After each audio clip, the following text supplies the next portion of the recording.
Many traders ask one question, entry कहाँ से करें, और चार्ट्स उसका सीक्रेटली आंसर देता है। And the answer is supply and demand zone. अगर आपने सप्लाई और डिमांड जोन मास्टर कर लिया तो आपको एंट्री करने में क्लैरिटी मिल जाएगी। तो आज हम सप्लाई और डिमांड जोन एकदम सिंपल लैंग्वेज में सीखेंगे। सबसे पहले सप्लाई और डिमांड जोन होता क्या है, एक एग्जांपल से स्टार्ट करते हैं। प्राइस इज फॉलिंग कंटिन्यूसली और सडनली मार्केट में बायर्स आ जाते हैं और प्राइस ऊपर चली जाती है, तो वो जो एरिया होता है उसे डिमांड जोन बोलते हैं। वो एरिया लॉक नहीं है, वो डिमांड जोन है।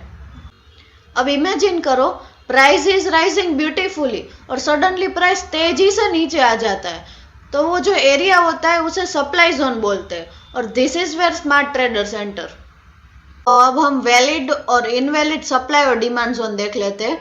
तो आप यहाँ पे देख सकते हो, प्राइस कंसोलिडेशन जोन में है और सडनली प्राइस नीचे आ जाती है और थोड़ा सा पुल बैक देती है और फिर से नीचे आ जाती है, और वो जो एरिया को टैप करती है उसे हम वैलिड डिमांड जोन कहेंगे। और फिर से ऊपर गई और फिर से प्राइस नीचे आई और फिर से ऊपर गई, फिर से नीचे आई, और उसने जो एरिया को टैप किया उसे हम वैलिड डिमांड जोन ही बोलेंगे। और फिर से वो ऊपर गई तो वो उसने सप्लाई जोन को टैप कर दिया और वहां से प्राइस नीचे आई, तो हम कभी भी सप्लाई जोन पे बाइंग नहीं कर देंगे और कभी भी डिमांड जोन पे सेलिंग नहीं करेंगे। तो प्राइस थोड़ी सा अप गई और फिर से कंटिन्यूसली नीचे जा रही है, तो ये हो गया इनवैलिड डिमांड जोन।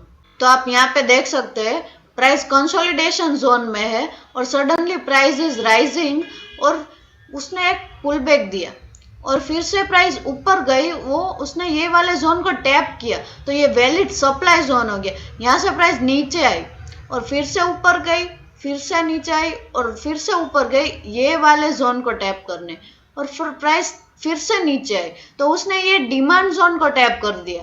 तो यहाँ से हम सेलिंग नहीं करेंगे क्योंकि हम कभी भी डिमांड जोन पे सेल नहीं करते। और यहाँ से फिर प्राइस ऊपर गई और नीचे आई, तो ये वाला इनवैलिड सप्लाई जोन ही होगा, यहाँ से सेलिंग नहीं आएंगी और प्राइस उसने ये वाले जोन को ब्रेक कर दिया और वो ऊपर चली गई। तो ये है इनवैलिड सप्लाई जोन। एक चार्ट्स में एग्जांपल भी देख लेते हैं।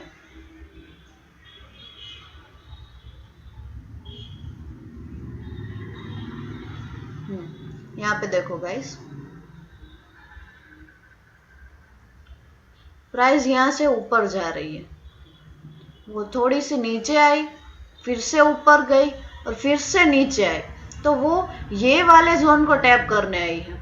देखो आपको जोन दिखाती हूँ, ये वाले जोन को वो टैप करने आई, तो ये जो जोन है वो हो गया डिमांड जोन।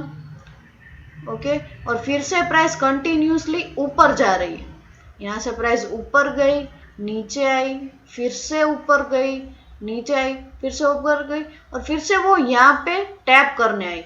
ये जो दूसरा डिमांड जोन है वहां पे वो प्राइस टैप करने आई। यहाँ पे देखो, प्राइस ने यहाँ पे टैप किया, फिर से प्राइस ऊपर गई और वो प्राइस ऊपर गई और वो वहां पे जा रही है वो सप्लाई जोन के पास। यहाँ पे देखो, यहाँ पे ऊपर गई और यहाँ पे है सप्लाई जोन, आप देख सकते हो। यहाँ पे उसने सप्लाई जोन को टैप किया, तो हम वहां से बाइंग नहीं करेंगे। हमने पहले ही बोला था सप्लाई जोन पे हम बाइंग नहीं करते। और प्राइस देखो कितनी नीचे आ गई, सप्लाई जोन को उसने टैप किया और price suddenly fall a lot. तो हम जो भी सीखेंगे एकदम बेसिक और एकदम सिंपल लैंग्वेज में सीखेंगे।